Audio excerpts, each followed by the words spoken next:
வணக்கம். பிஎன்சியின் நேரலை செய்திகளை வழங்குவதற்காக நான் ஷாலினி மூர்த்தி. நான் கண்ணதாசன். விரிவான செய்திகளை பார்ப்பதற்கு முன்னதாக தலைப்புச் செய்திகளை பார்க்கலாம். பிரதமர் மோடிக்கு திமுக மாவட்ட செயலாளர் கொலை மிரட்டல் விடுத்த சம்பவம். அறிக்கை தாக்கல் செய்ய தமிழக அரசுக்கு ஹைகோர்ட் கிளை உத்தரவு. இந்திய விண்வெளி துறையில் இளைஞர்களுக்கு புதிய வேலை வாய்ப்புகள் உருவாகும். ஹைதராபாத்தில் பிரதமர் மோடி பெருமிதம். அதிமுகவில் இருந்து திட்டமிட்டு வெளியேற்றப்பட்டேன். தாவேகாவில் இணைந்தது பற்றி செங்கோட்டையன் விளக்கம். சீமானுக்கு எதிராக டிஐஜி வருண்குமார் தொடர்ந்த அவதூறு வழக்கு ரத்து செய்து உத்தரவிட்ட சென்னை ஹைகோர்ட். இந்தோனேசியாவில் 6.4 ரிக்டர் அளவு கடும் நிலநடுக்கம்.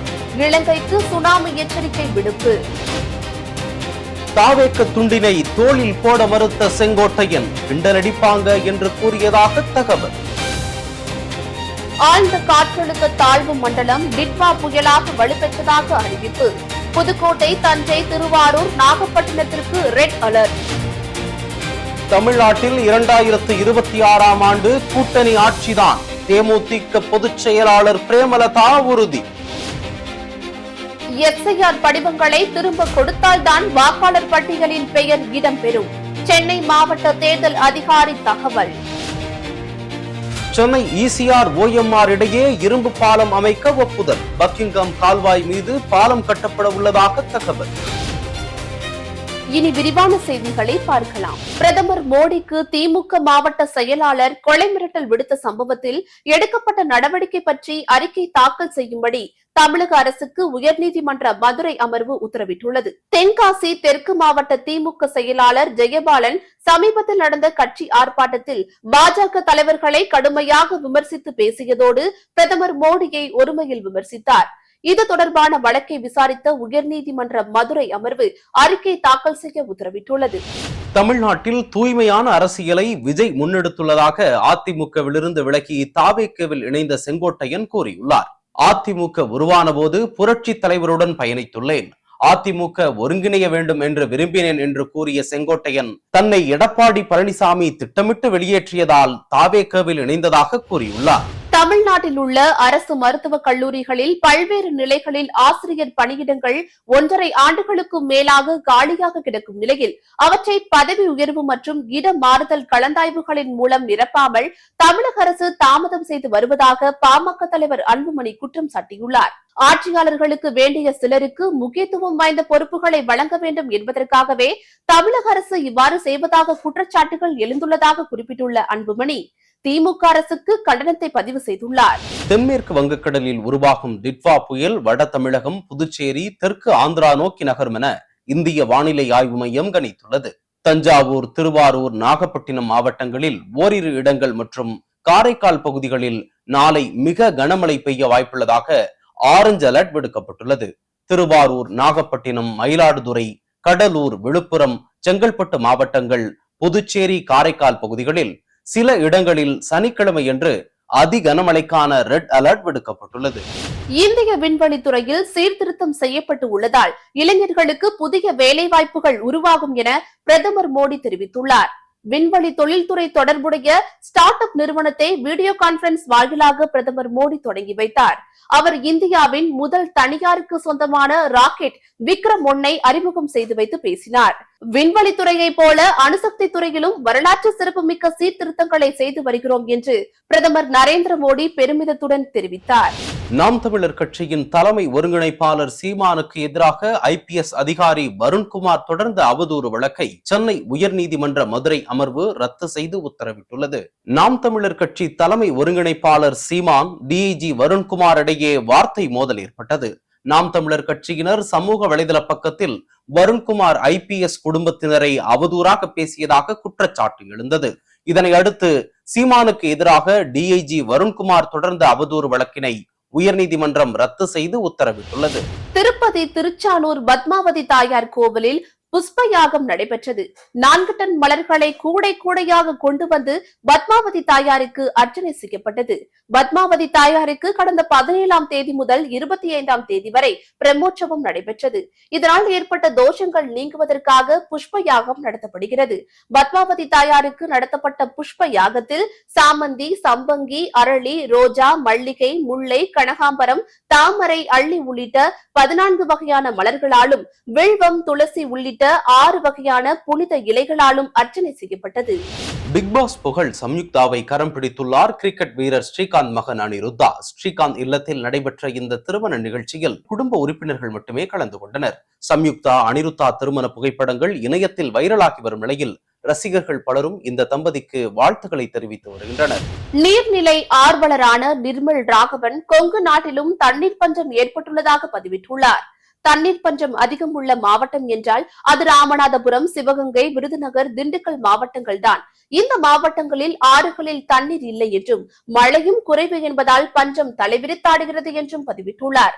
இந்த மாவட்டங்களுக்கு அண்டை மாவட்ட ஆறுகள் மூலம் கூட்டு குடிநீர் திட்டம் மூலம் நீர் விநியோகம் செய்யப்படுகிறது. இந்தோனேஷியாவின் வடக்கு சுமத்ராவையொட்டிய கடல் பகுதியில் இன்று நிலநடுக்கம் ஏற்பட்டுள்ளது. இது ரிக்டர் அளவில் 6.4 பதிவாகியுள்ளதாக தேசிய நில அதிர்வு மையம் தெரிவித்துள்ளது. நிலநடுக்கம் காரணமாக இலங்கைக்கு சுனாமி எச்சரிக்கை விடுக்கப்பட்டுள்ளது. வங்கக்கடலில் நிலவிய ஆழ்ந்த காற்றழுத்த தாழ்வு மண்டலம் டிட்வா புயலாக வலுப்பெற்றதாக சென்னை வானிலை ஆய்வு மையம் அறிவித்துள்ளது. இது மேலும் தீவிரமடைந்து அடுத்த 48 மணி நேரத்தில் ஆந்திர பிரதேச கடற்கரையை நோக்கி நகரும். புதுக்கோட்டை, தஞ்சை, திருவாரூர், நாகப்பட்டினம் ஆகிய 4 மாவட்டங்களுக்கு அதி கனமழைக்கான ரெட் அலர்ட் விடுக்கப்பட்டுள்ளது. நாங்கள் மக்களை சந்திக்க வந்தால் கொடி கட்டாதே, பேனர் வைக்காதே என கட்டுப்பாடு விதிப்பவர்கள் தற்போது கூட்டத்தினுள் 2 ஆம்புலன்ஸ்களை விடுகின்றனர் என்று தேமுதிக பொதுச் செயலாளர் பிரேமலதா விஜயகாந்த் கூறியுள்ளார். மேட்டுப்பாளையத்தில் மக்கள் மத்தியில் பேசிய பிரேமலதா விஜயகாந்த், கோவையில் ஆளுங்கட்சியினர் கூட்டம் நடத்தினால் எந்த கட்டுப்பாடும் இல்லை என்றார். தொடர்ந்து பேசிய பிரேமலதா, அடுத்த சட்டமன்ற தேர்தல் முடிவு கூட்டணி ஆட்சி அமையும் வகையில் இருக்கும் என்று கூறினார். சென்னை உயர்நீதிமன்றத்தில் கடந்த 2009ஆம் ஆண்டு போலீசார் வழக்கறிஞர்கள் இடையே நடந்த பெரும் மோதல் சம்பவம் தொடர்பான வழக்குகளை ரத்து செய்து சென்னை உயர்நீதிமன்றம் தீர்ப்பளித்துள்ளது. எழும்பூர் நீதிமன்றத்தில் நிலுவையில் உள்ள இந்த வழக்கை ரத்து செய்ய கோரி வழக்கறிஞர் ரஜினிகாந்த் உள்ளிட்ட 28 வழக்கறிஞர்களும் 4 காவல்துறை அதிகாரிகளும் சென்னை உயர்நீதிமன்றத்தில் மனு தாக்கல் செய்திருந்தனர். மனுதாரர்கள் அனைவரின் மீதான வழக்கையும் ரத்து செய்து நீதிபதி நிர்மல்குமார் இன்று தீர்ப்பளித்தார். சென்னை மாவட்டத்தில் வாக்காளர்களுக்கு வழங்கப்பட்ட கணக்கீட்டு படிவங்களை பூர்த்தி செய்து திரும்ப வழங்கினால் மட்டுமே வாக்காளர்கள் பெயர் வரைவு வாக்காளர் பட்டியலில் இடம்பெறும் என்று சென்னை மாவட்ட தேர்தல் அதிகாரி ஜே குமரகுருபரன் தெரிவித்துள்ளார். இறுதி நாள் வரை வாக்காளர் காத்திராமல் பூர்த்தி செய்யப்பட்ட கணக்கீட்டு படிவங்களை விரைந்து வழங்க வேண்டும் எனவும் ஜே குமரகுருபரன் கேட்டுக் கொண்டுள்ளார். சென்னை கிழக்கு கடற்கரை சாலை மற்றும் பழைய மாமல்லபுரம் சாலை ஆகியவற்றை இணைக்கும் வகையில் 204 கோடி ரூபாய் மதிப்பிலான இரும்பு பாலம் அமைக்கும் திட்டத்திற்கு தமிழ்நாடு மாநில கடலோர மண்டல மேலாண்மை ஆணையம் ஒப்புதல் அளித்துள்ளது. இந்த இரும்பு பாலம் பக்கிங்ஹாம் கால்வாய் மீது கட்டப்பட உள்ளதாகவும் தகவல் வெளியாகியுள்ளது. சபரிமலை ஐயப்பன் கோவிலில் பக்தர்கள் கூட்டம் நாளுக்கு நாள் அதிகரித்து வந்ததை அடுத்து கேரள உயர்நீதிமன்றம் ஸ்பாட் புக்கிங் எண்ணிக்கையை 5000 குறைக்க உத்தரவிட்டுள்ளது. இதனையடுத்து ஸ்பாட் புக்கிங் செய்வதற்கான மையங்கள் தற்காலிகமாக மூடப்பட்டது. இந்த உத்தரவு அமல்படுத்தப்பட்டதை அடுத்து சன்னிதானத்தில் கூட்டம் குறைந்தது. இந்த நிலையில் ஸ்பாட் புக்கிங் செய்து சபரிமலை ஐயப்பனை தரிசிப்பதற்காக பக்தர்கள் நிலக்கல்லில் நாள் கணக்கில் காத்திருக்கின்றனர்.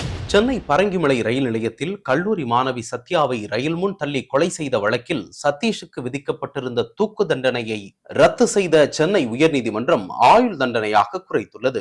காதலித்தவர் வேறு ஒருவரை திருமணம் செய்ய ஒப்புக்கொண்ட வேதனையில் திடீர் ஆத்திரத்தில் செய்த செயலை தவிர இது ஒரு திட்டமிட்ட செயல் கிடையாது. மரண தண்டனை விதிக்கக்கூடிய அளவிற்கு அரிதினும் அரிதான வழக்கு அல்ல என்று சதீஷ் தரப்பில் வாதிடப்பட்டது. இருதரப்பு வாதங்களையும் கேட்ட நீதிபதிகள் தூக்கு தண்டனையை ரத்து செய்ததோடு 20 வருடங்களுக்கு தண்டனை குறைப்பு எதுவும் வழங்கக்கூடாது என்று உத்தரவிட்டுள்ளனர். ஹரியானா மாநிலத்தில் HR8B8888 என்ற கார் பதிவன் 1,17 லட்சம் ரூபாய்க்கு ஏலம் போனது. ஹரியானாவில் VIP அல்லது பான்சி வாகன பதிவெண்கள் ஏல முறையில் ஒதுக்கப்படுகிறது. ஒவ்வொரு வாரமும் வெள்ளிக்கிழமை மாலை 5 மணி முதல் திங்கட்கிழமை காலை 9 மணி வரை வாகன ஓட்டிகள் தங்கள் விருப்பமான எண்ணுக்கு பதிவு செய்து கொள்ளலாம். ஆன்லைனில் நடக்கும் இந்த ஏலத்தின் முடிவுகள் புதன்கிழமை மாலை 5 மணிக்கு அறிவிக்கப்படும். இந்த நிலையில் இந்த வாரம் அதிகபட்சமாக 1,17,00,000 ரூபாய்க்கு HR8B8888 என்ற பதிவெண் ஏலம் போயுள்ளது. அரசு திட்டங்களுக்கு நிலம் ஒதுக்கியதில் முறைகேடு நடந்ததாக தொடரப்பட்ட 3 வழக்குகளில் வங்கதேச முன்னாள் பிரதமர் ஷேக் ஹசீனாவிற்கு 21 ஆண்டு சிறை தண்டனை விதித்து அந்நாட்டு நீதிமன்றம் உத்தரவிட்டுள்ளது. வங்கதேசத்தில் கடந்த ஆண்டு நடைபெற்ற போராட்டத்தை அடுத்து ஷேக் ஹசீனா இந்தியாவில் தஞ்சம் புகுந்தார். இதனை அடுத்து வன்முறையாளர்களை சுட்டுக்கொள்ள உத்தரவிட்டதாக கூறி புதிய ஆட்சியாளர்கள் தொடர்ந்த வழக்கில் ஷேக் ஹசீனாவிற்கு மரண தண்டனை விதித்து அந்நாட்டு நீதிமன்றம் உத்தரவிட்டது. இத்துடன் தற்போதைய நேரத்திற்கான செய்திகள் நிறைவடைந்தன. அண்மை செய்திகளை எப்பொழுதும் உடனுக்குடன் துல்லியமாக தெரிந்து கொள்ள BNC டைம்ஸ் சேனலுடன் இணைந்திருங்கள். நன்றி, வணக்கம்.